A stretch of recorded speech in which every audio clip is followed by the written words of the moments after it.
प्यारे बच्चों, bloody education में आपका फिर से स्वागत है। आज हम आपके लिए फिर से लेकर आए हैं कक्षा 10 का चैप्टर 3 यानी कि दो चर वाले रैखिक समीकरण युग्म के ऑब्जेक्टिव टाइप के क्वेश्चन यानी कि pair of linear equation in two variables के MCQs। ये बहु विकल्पीय प्रश्न आपकी वार्षिक परीक्षा एनुअल एग्जाम 2023 के लिए अत्यंत महत्वपूर्ण है। तो आइए अब हम आगे चलते हैं। आइए इस चैप्टर का नाम और ब्लूप्रिंट देख लेते हैं। इस चैप्टर का नाम है दो चर वाले रैखिक समीकरण युग्म यानी कि pair of linear equation in two variable. आइए ब्लूप्रिंट देख लेते हैं। इस चैप्टर 3 से क्लास 10 के चैप्टर 3 से एक एक नंबर का एक क्वेश्चन पूछा जाएगा, 2 नंबर का एक क्वेश्चन पूछा जाएगा और 4 नंबर का एक क्वेश्चन पूछा जाएगा। यानी कि एक एक नंबर का एक क्वेश्चन, 2 नंबर का एक क्वेश्चन और एक 4 नंबर का क्वेश्चन पूछा जाएगा। टोटल इस चैप्टर से 7 नंबर का पूछा जाएगा। चलिए आगे चलते हैं, क्वेश्चन देखते हैं। देखिए पहला क्वेश्चन है सही विकल्प चुनिए, चूज द करेक्ट ऑप्शन। तो देखिए यहाँ पर पहला क्वेश्चन ये है, यहाँ देखिए दो चरों में रैखिक समीकरण निम्नलिखित में से कौन सा है। यानी हमें इन 4 ऑप्शन में से पता करना है कि लीनियर इक्वेशन कौन सी है। तो हमें इसमें पता करना है दो चरों वाला रैखिक समीकरण कौन सा है, linear equation in two variable. तो देखिए सारे के सारे 2 वेरिएबल में ऑप्शंस हैं। तो देखिए लीनियर कैसे पहचानते हैं, लीनियर यानी कि रैखिक समीकरण कौन सा है, ऐसा समीकरण या इक्वेशन जिसमें जो वेरिएबल हैं x और y उनकी मैक्सिमम पावर 1 होती है, यानी अधिकतम घात 1 होती है। तो यहाँ देखिए 2 है और यहाँ 1 है, तो यहाँ मैक्सिमम पावर अधिकतम पावर 2 हो गई है, इसलिए ऑप्शन ये कैंसिल। यहाँ भी अधिकतम पावर y की ये देखिए 2 है, तो ये भी कैंसिल हो जाएगा ऑप्शन। यहाँ x की अधिकतम पावर 2 है और y की अधिकतम ये मैक्सिमम पावर भी 2 है, तो ये भी लीनियर इक्वेशन नहीं हो सकती है। अब हम चौथे ऑप्शन को देखते हैं। यहाँ x की पावर 1 है और y की पावर भी 1 है। इसका मतलब ऑप्शन डी रैखिक समीकरण है, यानी कि लीनियर इक्वेशन है। तो option D is the right answer. चलिए अगला क्वेश्चन देखते हैं, क्वेश्चन नंबर 2। यहाँ देखिए 2 पेयर ऑफ लीनियर इक्वेशन है इस टाइप। तो ये पूछ रहे हैं अगर ये फॉर्मूला अप्लाई होता है इन दोनों इक्वेशंस में तो किस प्रकार का सॉल्यूशंस इन दोनों इक्वेशंस का यानी समीकरणों का होगा।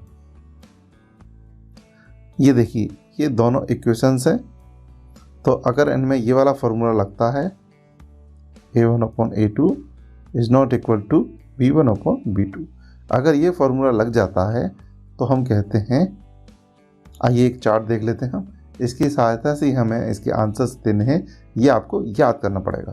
तो ये पूछ रहे हैं अगर इस प्रकार की इक्वेशंस हैं, समीकरण हैं, और अगर वो इस वाली कंडीशन यानी शर्त को सेटिस्फाई करती हैं यानी संतुष्ट करती हैं, तो इनमें से कौन सा हल होगा। तो हल ये सेकंड कॉलम से हमें मिलेंगे। तो देखिए ये वाला फॉर्मूला लग रहा है, तो इसका ये हल होगा। तो ये हमें ऑप्शन में देखना है, ये किस ऑप्शन में दिया है। देखिए केवल एक हल यानी कि अद्वितीय हल, तो ये देखिए पहले ऑप्शन में दिया है, तो हमें पहला ऑप्शन टिक कर देना है। तो आपको ये वाला चार्ट पूरा का पूरा याद करना पड़ेगा। अगर a1/a2 is not equal to b1/b2 तो केवल एक हल होता है यानी अद्वितीय हल होता है। अगर सेकंड कंडीशन लग रही है ये वाली, तो ये समीकरण है दोनों की दोनों, इसका कोई भी हल नहीं होगा यानी कि नो सॉल्यूशन होगा।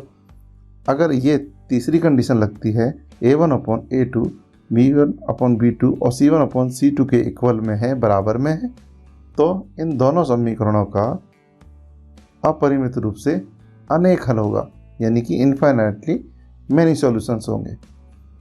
तो इस चार्ट की सहायता से हम आगे याद करते रहें। चलिए अगले क्वेश्चन पे चलते हैं। ये देखिए क्वेश्चन नंबर 3, फिर वही है, 2 लीनियर पेयर ऑफ इक्वेशन दी हैं, यानी 2 रैखिक समीकरण दिए गए हैं 2 चर वाले, उनमें ये फॉर्मूला लग रहा है, तो वो पूछ रहे हैं इन दोनों में कौन सा हल निकलेगा। तो आइए हम देख लेते हैं। ये दो इक्वेशंस हो गई, यही वाली यहाँ पे, और ये कंडीशन ये वाली सेटिस्फाई हो रही है। तो देखते हैं, देखिए तो देखिए कौन सी कंडीशन सेकंड सेटिस्फाई हो रही है, ये देखिए ये वाली सेकंड कंडीशन सेटिस्फाई हो रही है, ये वाली। तो हम कहेंगे हल वाली टेबल ये है, तो इन दोनों समीकरण निकाय का कोई भी हल नहीं होगा। अगर ये सेकंड कंडीशन लगती है, ये कंडीशन लग जाती है, तो हम कह देंगे इन दोनों समीकरण निकाय का कोई भी हल नहीं होगा। तो ये देखिए किस ऑप्शन में दिया है, ये दिया है ऑप्शन बी में। चलिए आगे चलते हैं। क्वेश्चन नंबर 4, ये वही उसी प्रकार का क्वेश्चन है। तो देखिए समीकरण वही है ये वाले। अब देखिए ये वाला, अगर ये कंडीशन सेटिस्फाई करते हैं, संतुष्ट करते हैं ये दोनों समीकरण, तो किस प्रकार का हल होगा। देखिए तो हमने देख लिया यहाँ पे तीसरी कंडीशन सेटिस्फाई कर रहा है, तीसरी। तो हम कह देंगे हल वाली टेबल तो ये है, इसका मतलब ये देखिए अपरिमित रूप से इसको बोलते हैं निकाय। जब दोनों इक्वेशंस को, समीकरणों को एक साथ पढ़ा जाता है, इसको बोलते हैं निकाय यानी कि सिस्टम। तो निकाय के यानी सिस्टम के मैनी सॉल्यूशन होंगे, यानी अनेक हल होंगे। तो ऐसा किस ऑप्शन में दिया है, ये देखिए ऑप्शन सी में दिया गया है। तो यही इसका आंसर है। चलिए अगला क्वेश्चन देखते हैं। क्वेश्चन नंबर 5 उसी तरीके का है। ये देखिए दो लीनियर पेयर ऑफ इक्वेशन दी हैं, टू वेरिएबल की, यानी दो चरों वाले दो रैखिक समीकरण दिए हैं। अब यहाँ पे देखिए हमें ये इन दोनों को हमने इस प्रकार लिख लिया है। ये देखिए हमने टेबल यहाँ पे देख ली है। अब ये कह रहे हैं यहाँ पे कि इन दो समीकरणों के लिए अद्वितीय हल होने की कौन सी शर्त है, यानी कि यूनिक सॉल्यूशन होने के लिए कौन सी शर्त है। तो देखिए ये रहा यूनिक सॉल्यूशन। तो ये कब होगा, ये वाली कंडीशन यानी पहली शर्त सेटिस्फाई हो जाएगी। तो ये देखिए ये वाली शर्त किस ऑप्शन में दी है, पहले ऑप्शन में दी है, यानी कि option A is the right answer. तो इन दोनों समीकरणों का एक अद्वितीय हल कब होगा, यानी कि यूनिक सॉल्यूशन कब होगा, जब a1/a2 b1/b2 के बराबर नहीं होगा। तो option A is the right answer. चलिए आगे चलते हैं। क्वेश्चन नंबर 6, इसमें ही वही देखेंगे, हम अपनी टेबल ले लेते हैं। तो इसमें ये पूछ रहा है इन दोनों समीकरण निकाय के लिए कोई हल नहीं किस शर्त को सेटिस्फाई करने से होगा, यानी नो सॉल्यूशन इन चारों ऑप्शन में से किस शर्त को सेटिस्फाई यानी संतुष्ट करने से होगा। तो हम देखते हैं कोई हल नहीं वाली शर्त है ये सेकंड वाली, यानी कि ये वाली। ये किस ऑप्शन में दी है, ये देखिए ऑप्शन बी में दी है। तो option B is the right answer. चलिए अगला क्वेश्चन देखते हैं। क्वेश्चन नंबर 7 वही है, उसी प्रकार का क्वेश्चन है। ये देखिए दो इक्वेशंस दी हैं, तो हमने यहाँ लिख ली। अब देखिए हम अपनी टेबल ले लेते हैं। अब ये पूछ रहे हैं यहाँ पे अनंत अनेक हल होने के लिए शर्त कौन सी है, यानी इनफाइनाइटली मैनी सॉल्यूशंस के लिए कौन सी शर्त है जो ये दोनों समीकरण यानी इक्वेशन सेटिस्फाई करेंगे यानी संतुष्ट करेंगे। तो देखिए अनेक हल होने के लिए, ये देखिए अपरिमित रूप से अनेक हल होने के लिए ये तीसरी शर्त सेटिस्फाई होना चाहिए। तो ये अगर फॉर्मूला लग जाता है इन दोनों समीकरण निकाय में, तो हम बोलेंगे कि ये इस समीकरण निकाय का अपरिमित रूप से अनेक हल होंगे। कब होंगे, जब ये वाली तीसरी शर्त संतुष्ट करेंगे ये दोनों समीकरण। तो चलिए इस पे ये देख लेते हैं किस में है। ये ऑप्शन सी में दिया गया है। इसका मतलब 7वें क्वेश्चन का सी इज द राइट आंसर। चलिए अगले क्वेश्चन की ओर चलते हैं। अब रिक्त स्थानों की पूर्ति कीजिए। पहला क्वेश्चन देखते हैं। यहाँ देखिए एक समीकरण दिया है उसमें हमें यदि इफ x की वैल्यू दी है और y की वैल्यू निकालना है, तो देखिए इसमें हम x की वैल्यू रख देंगे, तो 2 प्लस, तो जहाँ x है, ये देखिए x यहाँ पे है, तो यहाँ पे x की वैल्यू हम रख देंगे और इसको सॉल्व कर लेंगे यानी हल कर लेंगे। 3y, इस 2 को हम इधर से इस साइड ले जाएंगे, देखिए कितना हो जाएगा, अभी ये प्लस का है, उस साइड जाके माइनस का हो जाएगा, तो यहाँ प्लस के 3 बचेंगे। अब यहाँ देखिए ये 3 इसके नीचे पहुँच जाएगा, तो 3/3 इसको कट कर देंगे तो 1/1 बचेगा। इसका मतलब y की वैल्यू कितनी आ जाएगी, 1। तो हम फिलिंग द ब्लैंक्स में y की वैल्यू यहाँ 1 आ चुकी है, तो वो हम लिख देंगे, तो y = 1।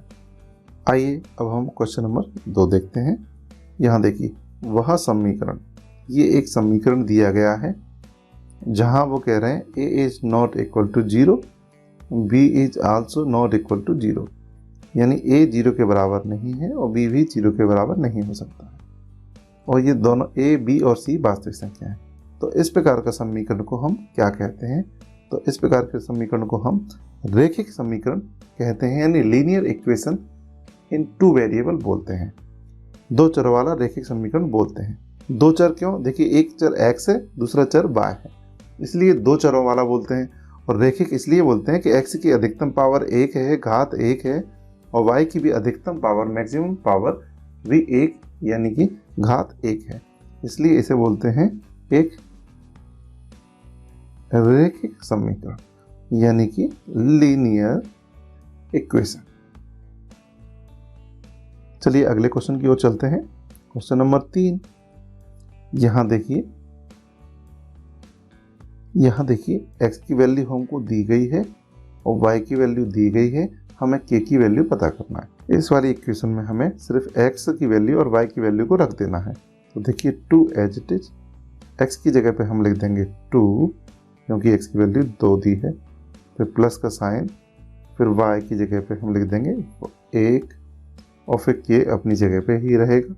इसको सॉल्व कर लेते हैं, 2 और 2 का इंटू कितना हो जाएगा, 4 और ये 1, तो k 4 + 1 कितने हो जाएंगे, 5 हो जाएंगे, तो ये k की वैल्यू आ जाएगी। इसको सीधा करके लिखेंगे तो इस प्रकार ले सकते हैं, तो ये आंसर आ गया है। तो यहाँ k का मान कितना होगा, 5 होगा। चलिए अगले क्वेश्चन की ओर चलते हैं। ये देखिए सत्य असत्य, चलिए पहला क्वेश्चन देखते हैं इसका। ये देखिए ये पहला क्वेश्चन है, क्या 2 चरों वाला एक रेखिक समीकरण है तो क्या उसके अनेक हल होते हैं, यानी अगर लीनियर इक्वेशन इन 2 वेरिएबल है तो उसके मैनी सॉल्यूशन होते हैं। तो आइए हम देखते हैं ये समीकरण किस प्रकार का होता है, इस प्रकार का। तो 2 चर वाला है और रेखिक क्यों है, रेखिक यानी कि लीनियर क्यों है, क्योंकि x की अधिकतम पावर और y की अधिकतम पावर या घात 1 है। तो इस प्रकार का समीकरण हम जानते हैं एक स्ट्रेट लाइन को यानी एक सरल रेखा को व्यक्त करता है, सरल रेखा यानी कि स्ट्रेट लाइन। अब देखिए लाइन कई सारे बिंदुओं से मिलकर बनी होती है, जैसे ये देखिए एक बिंदु ये हुआ, अगर इसके निर्देशांक ये मान लें हम, ऐसे ही इस पर दूसरा बिंदु भी हो सकता है, ये देखिए इसी प्रकार इस पर तीसरा बिंदु भी हो सकता है जिसके निर्देशांक इस प्रकार के हो सकते हैं। इसका मतलब ये एक लाइन जो होती है वो कई सारे बिंदुओं से मिलकर बनी होती है। तो ये बिंदु के जो निर्देशांक कहलाते हैं, जैसे ए बिंदु का ये x बराबर यहाँ पे 0 है और y बराबर -2 है, यहाँ पे x बराबर -3 है, y बराबर 0 है, यहाँ x बराबर कितना है, 3 है, x निर्देशांक, और y बराबर -1 है। इसका मतलब एक सरल रेखा पे जब बहुत सारे अनंत बिंदु हो सकते हैं तो उनके अनंत सॉल्यूशन होंगे। यहाँ x और y की वैल्यू किसी इस प्रकार के समीकरण के हल कहलाते हैं यदि ये वैल्यू इनको संतुष्ट करती हैं, या इस समीकरण के द्वारा व्यक्त रेखा पर ये बिंदु अगर स्थित हैं तो इन समीकरणों के वो हल कहलाते हैं। तो हम देखते हैं जब एक लाइन पे हमने 3 बिंदु लिए तो इसके 3 हल हो जाएंगे। देखिए एक हल यानी कि एक सॉल्यूशन, ये दूसरा सॉल्यूशन और ये तीसरा सॉल्यूशन। तो देखिए यहाँ पे जब 3 बिंदु लिए हैं तो 3 हल हैं। यहाँ इनफाइनाइट अगर पॉइंट्स ले लेंगे हम तो इसके इनफाइनाइट मैनी सॉल्यूशन हो जाएंगे। तो इस प्रकार ये कथन क्या है, सत्य है, यानी कि ट्रू है। ये आपको इतना सब बताने के लिए इसलिए ज़्यादा टाइम लग रहा है, इसे सीधे तरीके से ही बताया जा सकता, पर कोशिश ये की जा रही है आपको कोई भी कंसेप्ट अधूरा ना बताया जाए, उसे पूरा बताया जाए। चलिए आगे चलते हैं। क्वेश्चन नंबर 2, रैखिक समीकरण का प्रत्येक हल उसको निरूपित करने वाली रेखा पर स्थित एक बिंदु होता है। अभी पिछले क्वेश्चन में ही हमने इसको क्लियर किया है कि every solution of linear equation. तो आइए पहले बना लेते हैं। ये एक प्रकार का मैंने लीनियर इक्वेशन ले लिया है, 2 वेरिएबल में रैखिक समीकरण ले लिया है उदाहरण स्वरूप, यानी एग्जाम्पल। आप देखते हैं ये समीकरण यानी इक्वेशन एक लाइन को रिप्रेजेंट करेगा। लाइन पे हम पिछले क्वेश्चन की तरह 3 बिंदु ले लेते हैं। अब देखिए यहाँ पे तो रैखिक समीकरण का प्रत्येक हल, तो ये मैंने बताया था आपका, यहाँ x की वैल्यू कितनी है, 0 है, y की वैल्यू -2 है। तो ये इस समीकरण का हल कहलाएगा, यानी कि बिंदु A इस समीकरण का हल कहलाएगा, यानी सॉल्यूशन कहलाएगा। कब कहलाएगा, जब ये वैल्यू इस समीकरण को संतुष्ट कर देती है। देखिए यहाँ पे तो x और y की वैल्यू हम यहाँ पे लिख देते हैं। तो हम देखते हैं क्या आता है, यहाँ 0 हो जाएगा, ये -6 + 6, देखिए कितना आ गया, 0। इसका मतलब ये दोनों वैल्यू इस समीकरण को संतुष्ट कर रही हैं। इसका मतलब ये पॉइंट A इसका सॉल्यूशन है। तो वही इस क्वेश्चन में कहा गया है कि रैखिक समीकरण का जो प्रत्येक हल है, प्रत्येक हल का मतलब ये A हल, ये भी इसका हल होगा, यानी सॉल्यूशन होगा, और ये भी क्या होगा, इसका हल होगा, क्योंकि इसकी वैल्यू भी इसको सेटिस्फाई करे। तो जो हल होते हैं वो उसी रेखा पर स्थित होते हैं, एक बिंदु होता है, यानी इससे जो लाइन बनेगी, इस इक्वेशन से जो लाइन बनी है, उसी रेखा पर स्थित होने वाले जो बिंदु होंगे वही उसके हल होंगे। तो इस प्रकार ये भी कथन भी इसका ट्रू है, यानी कि सत्य है। चलिए अगले क्वेश्चन की ओर चलते हैं। आइए अगला क्वेश्चन देखते हैं। क्वेश्चन नंबर 3, यहाँ देखिए y छपा नहीं है ठीक से, ये देखिए। तो यहाँ देखिए 2 समीकरण दिए गए हैं, इनको निरूपित रेखाएं। हम जानते हैं इस वाले समीकरण से भी एक रेखा बनेगी और इस वाले समीकरण से भी एक, यानी इक्वेशन से एक रेखा बनेगी। तो यहाँ पूछ रहे हैं इस समीकरण से जो रेखा बनेगी और इस समीकरण से जो रेखा बनेगी, क्या वो रेखाएं यानी लाइंस इंटरसेक्टिंग बनेंगी। तो हमें यहाँ पे क्लियर करना है। तो इसके लिए हम देखते हैं, ये देखिए जो रैखिक समीकरणों के युग्म होते हैं वो इस प्रकार के रहते हैं। तो इन दोनों समीकरणों को हम बराबर के 0 वाले फॉर्म में बदलेंगे। जैसे ये बदल जाएगा 2x - 3y, ये प्लस के 7 है तो इधर जाके -7 हो जाएंगे। इसी प्रकार हम दूसरी इक्वेशन को भी बदल लेते हैं, 4x - 6y, और ये देखिए 14 माइनस के हो जाएंगे तो बराबर के इधर 0 बचेगा। तो ये देखिए A2 का काम करेगा, ये B2 का काम करेगा और ये C2 का काम करेगा। तो आइए अब हम यहाँ पर अपना चार्ट निकाल लेते हैं। ये देखिए ये इस प्रकार का चार्ट है। तो किस प्रकार की कंडीशन यहाँ सेटिस्फाई होगी, सबसे पहले इसको चेक करेंगे हम। देखिए A1/A2 यानी कि 2/4 इक्वल है क्या, B1/B2 यानी -3/- 6। इसको अगर कट करेंगे तो 1/2 और इधर भी 1/2। तो देखिए यहाँ पहली कंडीशन बोलती है ये दोनों इक्वल नहीं होना चाहिए, पर यहाँ पे ये दोनों इक्वल आ गए हैं, तो पहली कंडीशन सेटिस्फाई नहीं हो रही। अब हम सेकंड कंडीशन को सेटिस्फाई करने की कोशिश करेंगे। देखिए यहाँ पे हो जाएगा A1/A2, B1/B2 एंड C1/C2। तो यहाँ देखिए ये दोनों तो 1/2 आ ही चुके हैं। थर्ड वाले को और चेक कर लेते हैं, C1/C2, तो हो जाएगा -7/2 माइनस के 14, माइनस से माइनस कर कैंसिल हो जाएगा। यहाँ देखिए 1/2 1/2 1/2, इसका मतलब यहाँ पे तीसरी वाली कंडीशन सेटिस्फाई हो गई। इसका मतलब यहाँ क्या आएगा, अनेक हल आएंगे। जबकि ये कह रहे हैं इसमें प्रतिच्छेदी होंगी क्या रेखाएं, यानी अनेक हल होंगे तो रेखाएं कैसी आएंगी, समपाती। ये देखिए रेखाएं कैसी होंगी, समपाती, कॉन्स्टेंट लाइंस। जबकि ये इसमें कह रहे हैं कि रेखाएं प्रतिच्छेदी होंगी, तो प्रतिच्छेदी नहीं होंगी। ठीक है, इसलिए ये कथन क्या है, असत्य, यानी कि फॉल्स। चलिए अगले प्रश्न की ओर चलते हैं। क्वेश्चन नंबर 4, सही जोड़ियां मिलाइए, यानी कि मैच द करेक्ट पेयर। ये देखिए हमारा क्वेश्चन आ गया है। आइए हम अपना चार्ट भी ले लेते हैं, जिसकी सहायता से हम इसको करेंगे। तो ये चार्ट आपको अच्छे से याद करना है। देखिए पहला क्वेश्चन है कि इसके लिए अद्वितीय हल कब होगा, यानी यूनिक सॉल्यूशन कब होगा। तो देखिए अद्वितीय हल यानी यूनिक सॉल्यूशन इस फॉर्मूले को लगने से होता है, तो इसको मैच किया जाएगा सेकंड वाले से। फिर देखिए यहाँ पे दो चरों वाला रैखिक समीकरण का व्यापक रूप, यानी general form of linear equation in 2 variable, तो वो इस प्रकार का रहता है। ठीक है, थर्ड वाले में पूछ रहे हैं, ये देखिए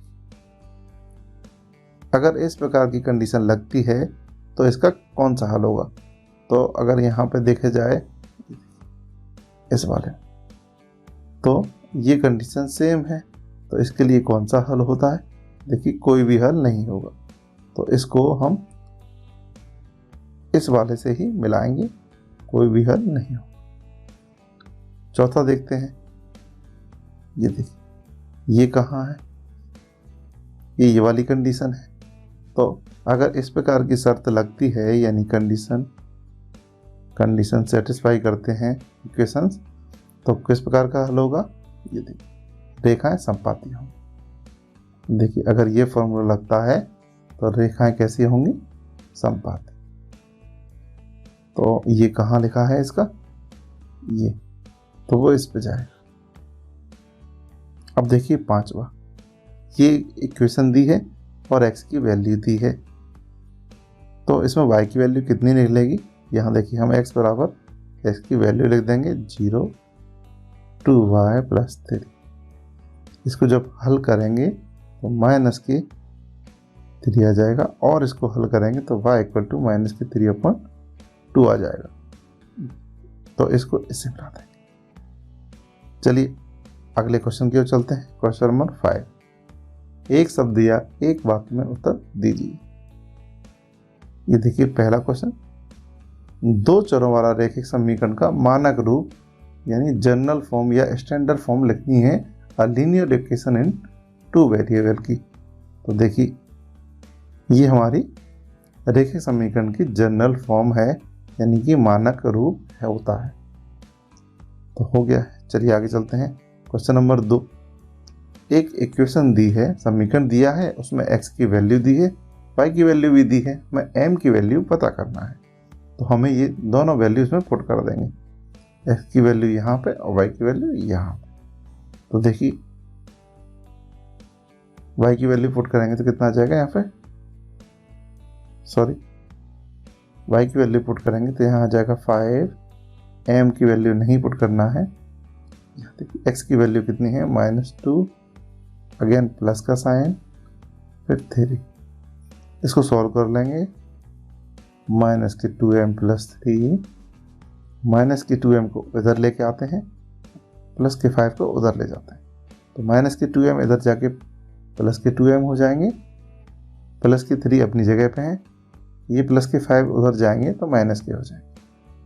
तो 2m = कितना आ जाएगा, -2, यानी कि m = हो जाएगा -2/2, यानी कि ये हो जाएगा -1। तो इसका सॉल्यूशन हो जाएगा। चलिए अगले क्वेश्चन की ओर चलते हैं। क्वेश्चन नंबर 3, 2 संतरे cost of 2 oranges and 5 apples is equal to 70, यानी 2 संतरों और 5 सेबों का मूल्य 70 रुपये है। तो अगर यहाँ पे देखिए एक संतरे की कीमत अगर मैं x रुपये मान लें और एक सेब की कीमत y रुपये मान लें, let the cost of one संतरा is equal to x rupees and cost of one apple is equal to y rupees. तो देखिए, तो दो संतरों की यानी एक संतरे की कीमत x, तो दो संतरों की कितनी हो जाएगी 2x। ऐसे ही एक सेब की कीमत y, तो 5 सेब की कीमत 2y।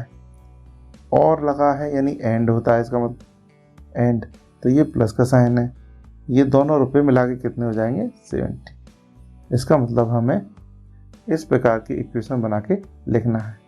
या और अगर इससे पूरी इक्वेशन को हम 2 से डिवाइड कर दें यानी 2 से भाग दे दें, तो यहाँ कितना आ जाएगा, देखिए 2 1 2 2 1 2 एंड यहाँ 13। तो ये भी आंसर है और ये भी इक्वेशन आंसर है।